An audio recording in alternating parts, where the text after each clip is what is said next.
quieren condenar a nuestra gente a la pobreza, quitar el crédito al trabajo, reducirlo, eliminarlo. Es condenar al pueblo. De nuevo, piense usted, haga usted el cálculo. Un país que te cobra 33%, uno de cada $3 que llega a tu cheque, no llega a tu cheque. Te lo quitaron. De lo que tú produjiste, de lo que tú trabajaste, te lo quitaron, te lo confiscaron. Y a la misma vez, cuando vas al restaurante, 11.5%. Cuando vas a la tienda, 11.5%. Cuando vas a comprar el carro, pagas un arbitrio confiscatorio, que además está protegido por la famosa Ley 75, que aumenta sustancialmente el que te cueste a ti, porque hay una ley de protección al distribuidor local, que yo entiendo la ley y puedo defenderla, pero ciertamente es un aumento sustancial al costo de vida en Puerto Rico, porque aumenta un intermediario de distribución local adicional a lo que te cuesta en los estados. Y simultáneamente, ese producto que llegó aquí tiene que llegar en el barco de ley de cabotaje, que le aumente el precio considerablemente. Ley de cabotaje que tiene sus argumentos a favor también. Yo puedo defender algunos argumentos de la ley de cabotaje, pero aumenta el costo de vida aquí. Simultáneamente, cuando tú vas y ese artículo llegó al muelle, tarda 2 semanas y a veces un mes en poder hacer el levante, porque hay que pagarle a Hacienda el arbitrio, en este caso del IBU, que se convirtió en un IVA a través de la cadena de distribución. Y hay que pagar ese levante para poder sacar el producto de allí después de pagar los arbitrios que implica. Y una vez lo montas en un camión, pagas la crudita. La 1, la 2, la 3 y la 4. 4 cruditas. Y una vez ese producto se monta en ese camión y se distribuye, llega al almacén, paga impuesto de inventario, 10% más. Porque, gente, el impuesto de inventario es 10%. 10%. ¿A cambio de qué servicio? ¿De qué carretera? ¿De qué hospitales? ¿De qué puñales? ¿A cambio de qué? Si tú llamas a la policía, no hay policía suficiente. No hay patrulla. What the pasa aquí? O sea, entonces yo suena como el loco que vuelve. O sea, el loco es uno, pero gente, montan el carro, o perdón, montan el artículo, llega ahí impuesto de inventario al almacén. Una vez sale del almacén, vuelve a pagar la crudita, porque el nuevo distribuidor, el camión, vuelve a echar gasolina o vuelve a echar diésel y vuelve a pagar la crudita. Y una vez llega a la tienda y en esa tienda sacan del camión y lo ponen en góndola, y llega ahí a la góndola el producto que sea que tú compras, paga otra vez el IBU, porque lo pagaste en la cadena de distribución, que ahora empieza en el muelle otra vez, como el arbitrio. Y no solamente paga el IBU, paga el impuesto de la propiedad inmueble, el CRIM. Y paga el impuesto de la propiedad mueble, el CRIM también. Y paga el impuesto de arbitrio de construcción, porque nuestros alcaldes duplicaron el arbitrio de construcción para beneficiarse de los fondos federales que venían de construcción, duplicaron los impuestos de la construcción municipal, así que ahora se paga el doble cada vez que tú construyas algo a nivel municipal. Y también, después de que pagas el impuesto de la construcción y lo construiste, pagas la patente municipal.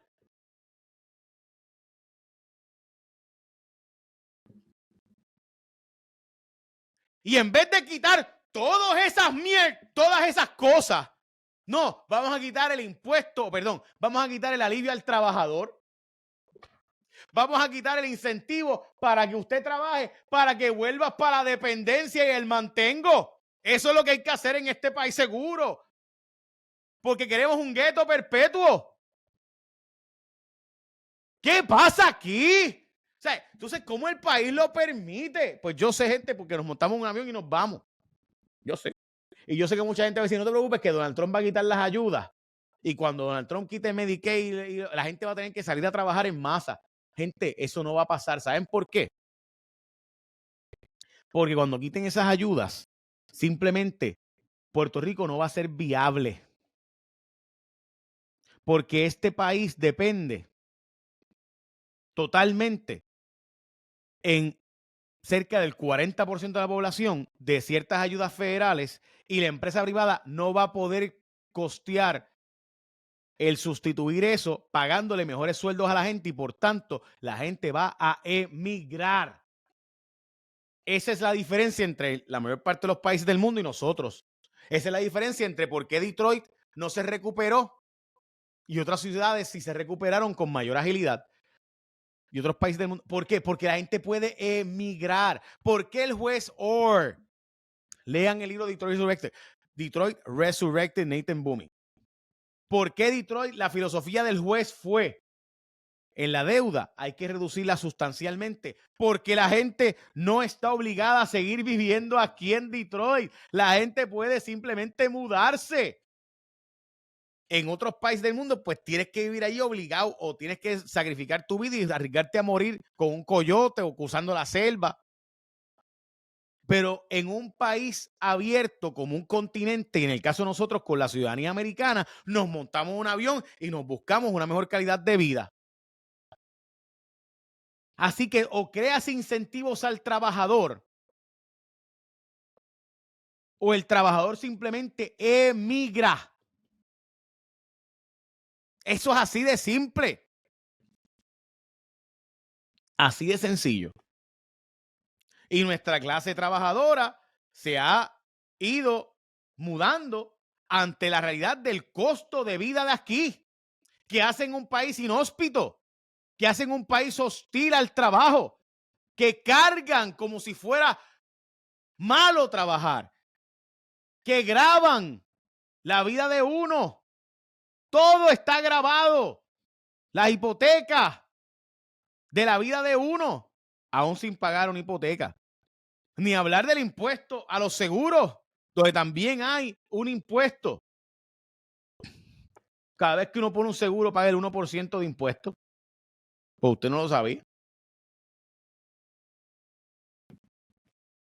Así que es un lugar o es una filosofía que está pensando en cómo el gobierno existe y subsiste. No en cómo yo voy a hacer que tú no emigres, cómo mejorar tu calidad de vida. Vean la filosofía. La primera discusión en el tema presupuestario es: vamos a cortar los incentivos al trabajo. O vamos a revisar los incentivos al trabajo. No es qué municipio voy a recortar. No es qué agencias voy a eliminar. No es qué puestos gubernamentales voy a revisar para buscar mayor eficiencia. No es cuántas leyes antiprogresistas voy a revisar. Es: vamos a cortar el Earned Income Tax Credit. Vamos a recortar el sacar a la gente de la pobreza. Te digo, es que es de locos. Vuelven loco a uno. Porque es que no hay nada que no esté tributado aquí, no hay nada que no implique pagar más taxes, más impuestos. Entonces, uno ve eso y uno dice, pero entonces, pero tú quieres que yo viva aquí. Pero tú quieres que yo, pues, es que tú quieres que yo, vivir aquí es un sacerdocio. Oh, ok. Es que yo tengo un sacerdocio. Es que yo tengo un ministerio que se llama Vivir en Puerto Rico. y por tanto tengo que tributar 33% de mis ingresos, 11.5% de mi consumo, 10% del impuesto de inventario, gente, 10%, el impuesto de arbitrio de automóviles, la crudita 1, 2, 3, 4, el arbitrio de construcción, el impuesto a la propiedad mueble, el impuesto a la propiedad inmueble, los aranceles de Trump que por ahí vienen, la ley de cabotaje, todo eso, imposiciones que aumentan el costo de vida en Puerto Rico, la patente municipal, el recogido de basura, que había una gente creativa planteando cobrarnos por recoger la basura después de que cogieron los chavos y los billetes que eran del fondo de equiparación y que eran del fondo del IVU municipal para recoger basura, y también se la dieron a los pastores o al tipo esos repartiendo por ahí los legisladores al Garetoski. Sí, y mi pregunta es, ¿y usted cree que la gente va a aguantar eso de por vida? Porque habremos algunos y habrá gente que lo aguantará.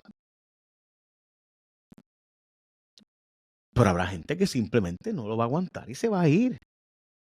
Y usted dice, pues que se vaya. Sí, es que el problema es que cuando alguien se va, implica menos trabajadores, por tanto menos ingresos, por tanto menos capacidad. Creas un zero sum game, o debo decir, creas un círculo vicioso hacia el colapso. Ni hablar del impuesto de los peajes, que no lo incluí, pero en esa privatización de los peajes ahí también está, donde si usted trabaja en San Juan y vive en la zona noroeste, porque ante el costo de la propiedad acá, pues tienes que vivir lejos, tienes que pagar 50 y 60 pesos mensuales semanales, perdón, en peaje. ¿Sabes? Y lo primero que hay que recortar, vamos a recortar los incentivos al trabajador para que vuelva al punto de droga a la gente y vuelva a trabajar la economía informal, porque eso es lo que va a pasar.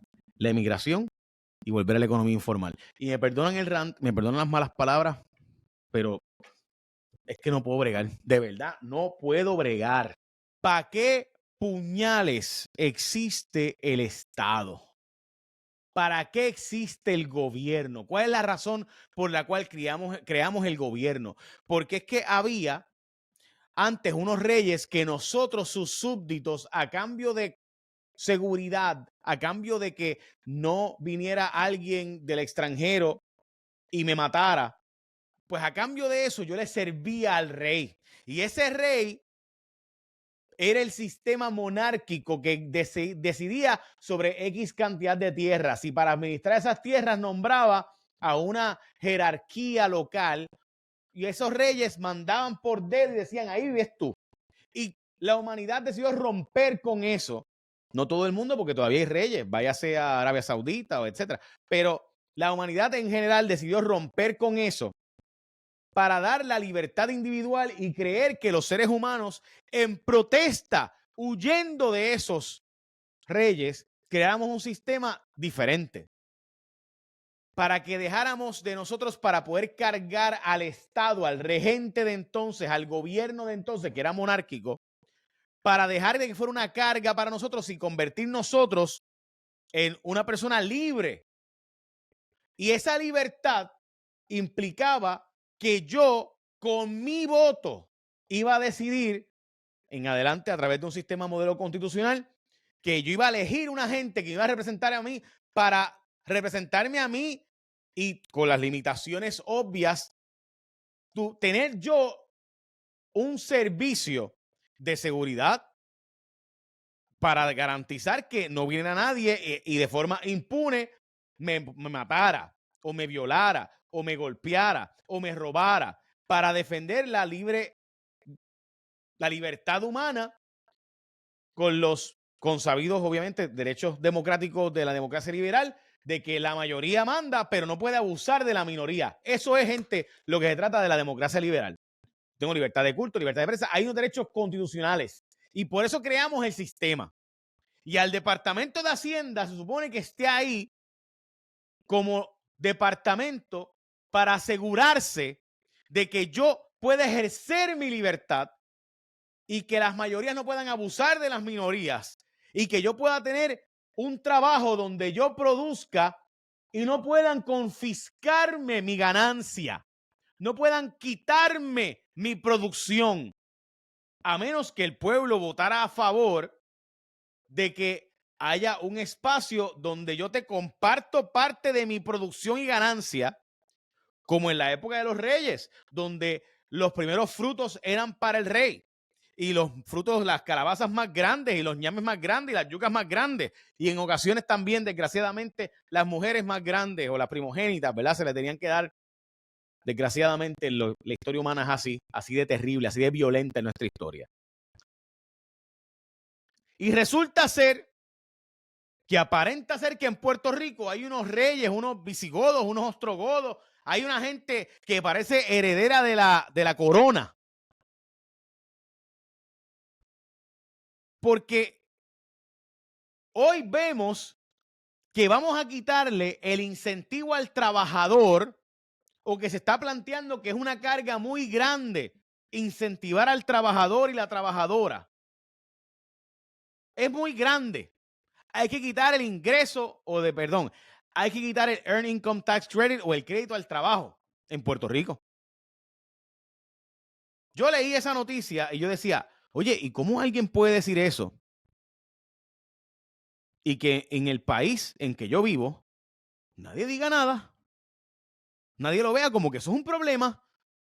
Yo quiero que usted vea la historia hoy y la observe y se dé cuenta por usted mismo de lo que le estoy diciendo. En el inicio de la evaluación del presupuesto del fondo de bla, el secretario de Hacienda, Ángel Pantoja Rodríguez, recomendó a la legislatura evaluar el crédito por trabajo al reconocer que presenta un gasto tributario importante. Cuando digo la evaluación es ver cómo el comportamiento de la distribución del crédito desde el 2021 al presente se ha comportado. ¿Dónde es que se ha concentrado el mayor beneficio y ver si hay que hacer algún tipo de reajuste a la fórmula o a los umbrales que se computa para otorgar ese crédito? Pantoja, el secretario de Hacienda, destacó que la base de contribuyentes que acceden al crédito aumentó desde el 2019, impulsado por el cambio concretado en el 2021 que llevó hasta 6.500 el máximo que un contribuyente puede recibir por dicho beneficio. La proporción del total de contribuyentes que reciben el crédito por el trabajo ha aumentado de un 19% en el 2019 a un 56% en el año 2023. De igual forma, el secretario recordó que el tope estuvo sujeto a ajustes por incremento en el costo de vida, por lo que el máximo que se puede obtener por el crédito por trabajo en la actualidad es de $7.563, lo que representa un incremento de un 16% por contribuyente. La Junta Fiscal tenía unas proyecciones distintas a las nuestras en el inicio. Ellos estiman que el programa iba a costar aproximadamente 800 millones en el departamento. Siempre supimos que iba a costar más de 1.000 millones. Cuando lo ajustamos por inflación, ves los resultados del programa que hoy ronda los 1.400 a 1.500 millones en distribución del beneficio. Los contribuyentes en Puerto Rico se beneficiaron inicialmente del crédito por trabajo entre el 2007 y 2013. Sin embargo, el crédito fue eliminado por la Asamblea Legislativa en el 2014. No fue hasta el 2019 que el beneficio fue reintroducido al proceso contributivo local como parte de una serie de reformas impulsadas por la Junta de Control Fiscal. En marzo del 2021, el gobierno federal asignó una partida de 600 millones para aumentar el crédito por trabajo en la isla a través de la nueva ley para el rescate o ARPA. El pareo del gobierno federal comenzó en unos 600 millones aproximadamente, donde todo esto ha sido ajustado por inflación y se ha incrementado, y a la fecha de hoy, para este año contributivo, son unos 699 millones que están recibiendo de fondos federales. Ante esta realidad, Pantoja Rodríguez recalcó que el financiamiento del programa significó una inversión anual de 731 millones que ha servido de estímulo económico para combatir la pobreza. Esto representa un gasto tributario importante del Fondo de Ingresos del Fondo General. De acuerdo con los datos suministrados por la Comisión Cameral a través de una potencia de ciclo contributivo, se aprobaron 891 millones por concepto de crédito por trabajo o unas 457.673 planillas. Mientras, vamos al próximo. Esto es del vocero de Puerto Rico de hoy. Mientras que para el 2024 la cifra subió a 986 millones de dólares, ya que el número de planillas en el que se otorgó el aumento fue de 473.992. Durante la vista, la comisión camaral presidida por el presidente Eddie Charbonnier comenzó la evaluación de una resolución conjunta de la Cámara 79 que recoge el presupuesto tendiente a 13,000 millones. De acuerdo con el director de Oficina de Agencia de Presupuesto, Orlando Rivera Berrío, una de las mayores partidas dentro del presupuesto es Departamento de Educación, etcétera, y por ahí sigue. El PayGo y por ahí sigue. Ok. Mire.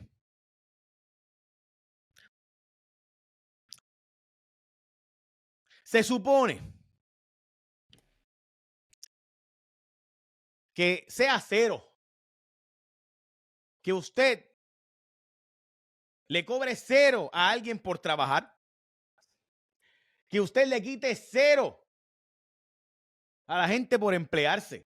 Supone que usted no le quite nada, porque usted está confiscándome mi producción, mi trabajo. Pero en Puerto Rico creamos un sistema donde donde las ayudas económicas son tales que por Estados Unidos sumirnos en un sistema de allá, aplicando aquí, resultó ser que trabajar en Puerto Rico no paga lo suficiente como las ayudas económicas que se reciben si usted no trabaja.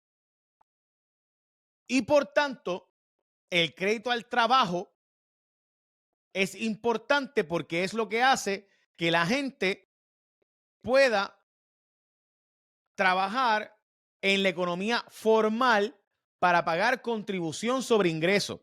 Si usted le quita el incentivo al trabajador y a la trabajadora para trabajar, esa persona va a trabajar en la economía informal. Pregúntele a cualquier director de recursos humanos en Puerto Rico si no le llegan todos los días personas ofreciéndole trabajar por debajo de la mesa porque simplemente no es negocio para esas personas en el umbral que están trabajar. Todos los días, Lauri, Rosy, los otros días, aquí, habló con nosotros de ese tema y nos hablaba de cómo todos los días del Señor Jesucristo aparecen personas dispuestas a trabajar si me pagas por el lado. Todos los días hablamos de ese tema. Todos los días le llegan personas interesadas a los reclutadores. Yo trabajo, pero y por eso se creó el crédito al trabajo, para que el trabajador sea estimulado a trabajar en la economía formal. Porque, gente, ese embuste de que la gente que vive de los cupones no trabaja en una economía informal porque los cupones no te dan para vivir.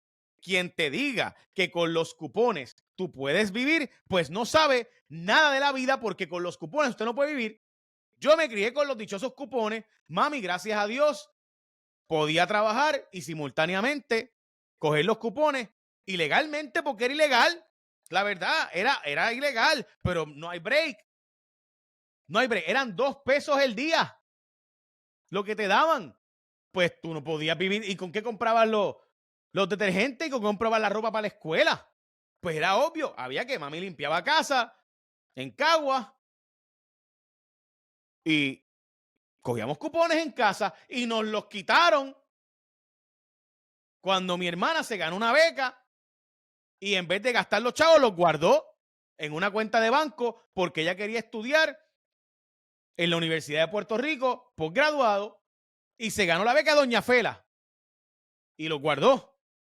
Y cuando llevamos los chavos de las cuentas, llevamos no, yo era un niño, cuando llevaron los chavos de las cuentas de banco, nos cortaron y tuvimos que devolver retroactivamente los chavos que nos habían dado de los cupones desde que la cuenta estuvo activa. Y nos castigaron por no malgastar los chavos y por guardarlos. Por guardar el dinero, castigaron a mi mamá. Castigaron a mi familia. Nos castigaron. Y obviamente, pues mami no tenía de otra porque no había trabajo en la economía formal suficiente como para nosotros no necesitar Medicaid, como para nosotros no necesitar las ayudas del gobierno. Y para eso se creó el crédito por trabajar. Para que usted sacara a la gente de la pobreza para que pueda ser un estímulo al trabajo. Porque además el trabajador en Puerto Rico cobra poco. Pero lo que cobra el Estado se lo quita por unos impuestos confiscatorios. Este país cobra impuestos por respirar. Aquí le cobramos el CRIM. Esto es WKQ 580M San Juan, WKQ 1420M Ponce, W600AM YL, 600AM Mayagüez, WKQ 580. Aquí, arbitrio por el carro, impuestos por echar gasolina, la crudita 1, 2, 3 y 4, 4 cruditas. El CRIM, impuesto a la propiedad mueble, impuesto a la propiedad inmueble, impuesto de construcción, impuesto de inventario. ¡Maldita sea la madre! ¡Maldita sea la madre! O sea, ¿qué quieren? ¿Qué quieren? ¿Quieren los órganos de nuestro cuerpo también? ¿Quieren los riñones? ¿Quieres mi hígado, puñales? ¿Qué es? Que el Estado tiene que reinventarse. Ellos no son republicanos. El Estado tiene que reinventarse. Pero siguen nombrando a los mismos de siempre, a los puestos del gabinete y a los puestos de... eso sí, ahí no hay recorte. Ahí, no, hay que recortarle al trabajador. Hay que recortarle al trabajo. Hay que recortarle a la clase trabajadora que está por fin teniendo un crédito por trabajar. A ese hay que cortarle. Y obviamente, gente, el secretario de Hacienda no es el malo del cuento, porque el secretario de Hacienda es el contable del pueblo. Él es el contable y está diciéndote los chavos no van a dar. Yo sé, pero tiene que nuestra Asamblea Legislativa establecer, electos al fin, cuáles son las prioridades. Pues la prioridad es seguir con el impuesto de inventario, seguir con las cruditas, pagarle a los bonistas y los fondos buitres y ponerlos a cargo del gobierno. Porque esta misma es la legislatura que le aprobó los 16 billones para pagarle a los de GO y los billones de Cofina. Esos mismos son los que están ahora aquí. Y el país es un país caro, inhóspito, y no hay quien se quede aquí si vamos a seguir grabándole la vida con impuestos y tributos al trabajador y a la trabajadora. ¿Qué quieren que sea Puerto Rico? ¿Un gueto? Porque es que no hay break, no hay break. Y por fin se crea una estructura que incentiva a sacar a la gente de la pobreza y la dependencia y la vamos a eliminar para asumirlos de nuevo en la informalidad y en el trabajo ilegal. Así que, gente, el mensaje de este estado, si se atreve a tocar eso, en vez de seguir incentivando el trabajo, quitarlo para redirigirlo para los otros malgastos del gobierno, es vete al punto de droga y sigue vendiendo droga con Junior Cápsula. Vete para el punto de droga porque ahí es donde único se puede vivir y sigue viviendo en la informalidad de este país. Esa es la verdad. No te lo dicen, pero esa es la verdad. Ellos lo saben. Pisuacas no son, tontejos no son, saben lo que hacen. Si llegaste hasta aquí, tú eres parte de la resistencia. Ahora suscríbete. Casi 40 de cada 100 no se suscriben y piensan que están suscritos. Dale subscribe al canal y la campanita. Nos ayudas un montón cuando te suscribes porque hace que el algoritmo empiece a enviarle a otras personas como tú. Suscríbete aquí en mi canal de YouTube, Jay Fonseca PR.